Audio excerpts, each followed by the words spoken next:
Pagi Al Science, perkenankanlah saya Samuel Nainggolan dari ALSA Lokal Chapter Fakultas Hukum Universitas Airlangga. Di dalam pembahasan Legal Review Competition kali ini yang bertemakan pemberantasan korupsi, maka saya membuat judul legal review saya adalah Dinamika Pemberantasan Korupsi ala Indonesia. Sebagaimana kita tahu dari judulnya saja bahwa bagaimana sih negara ini dalam memberantas korupsi di dalam Indonesia? Bagaimana perjalanan bangsa ini di dalam pemberantasan korupsi?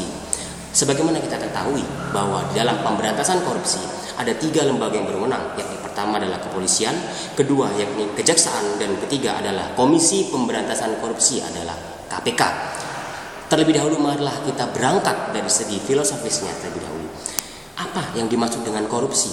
Korupsi berasal dari bahasa Latin secara etimologi, yaitu corruptio, yang diambil dari bahasa kata kerja corrumper yang berarti busuk atau memutarbalikan. Nah, di dalam hal ini adalah korupsi adalah bagaimana sebuah tindakan pejabat negara, penyelenggara negara atau pegawai negeri untuk menyalahgunakan kewenangannya. Baiklah saudaraku, bagaimana pemberantasan korupsi adalah bahwa pemberantasan korupsi sangatlah sulit, bukan berarti tidak bisa. Di dalam riset yang saya lakukan, saya menemukan 4 poin penting di dalam pemberantasan korupsi yang harus diperbaiki ke depannya. Pertama adalah dari segi proseduralnya. Sebagaimana kita mengerti bahwa selama ini sering terjadinya sebuah rebut-rebutan atau pemberantasan korupsi antara kepolisian dengan KPK. Sebagaimana kita tahu bahwa contohnya saja kasus Jenderal Joko itu menyebabkan bagaimana institusi Polri dapat dikatakan belum ikhlas atau belum legowo di dalam menyerahkan sebagian kewenangannya kepada KPK. Padahal telah jelas diatur di dalam pasal 50 Undang-Undang Nomor 30 Tahun 2002 tentang Komisi Pemberantasan Tindak Pidana Korupsi atau KPK mengatakan bahwa jikalau KPK sudah masuk atau jikalau KPK sudah mengintervensi dalam tingkat penyidikan, maka Polri maupun kejaksaan harus berhenti dan menyerahkan kasus tersebut ke KPK. Di sini telah jelas saudaraku bahwa di dalam proseduralnya saja itu sebenarnya secara normatif hukumnya sudahlah benar, tetapi bagaimana kita tinggal di dalam menjalankan apa yang tertuang di dalam undang-undang tersebut supaya prosedurnya menjadi sangat baik.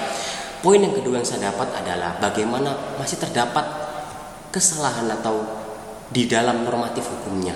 Di dalam Undang-Undang Nomor 31 Tahun 1999 tentang pemberantasan tindak pidana korupsi masih terdapat, bisa saya bilang, cacat.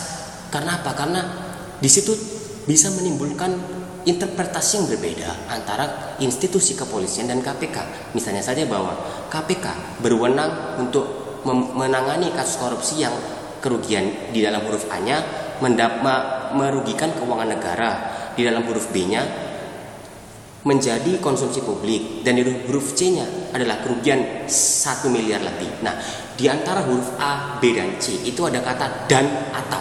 Dari segi legal draftingnya saja telah menimbulkan berbagai interpretasi yang menyebabkan prosedural yang menjadi keliru. Yang ketiga adalah dalam segi keefektivitasan penjatuhan sanksi pidananya. Sebagaimana kita ketahui bahwa dalam contoh kasus seperti Muhammad Nasaruddin dari kasus Wisma Atlet, itu bagaimana pengadilan Tipikor Jakarta hanya menjatuhkan hukuman atau menjatuhkan vonis 4 tahun 10 bulan penjara. Bayangkan saudaraku. Dan kader Partai Demokrat lainnya itu Angelina Sondang yang dijatuhkan hukuman sangat ringan dan tidak sesuai dengan kasus-kasus yang dia kerjakan.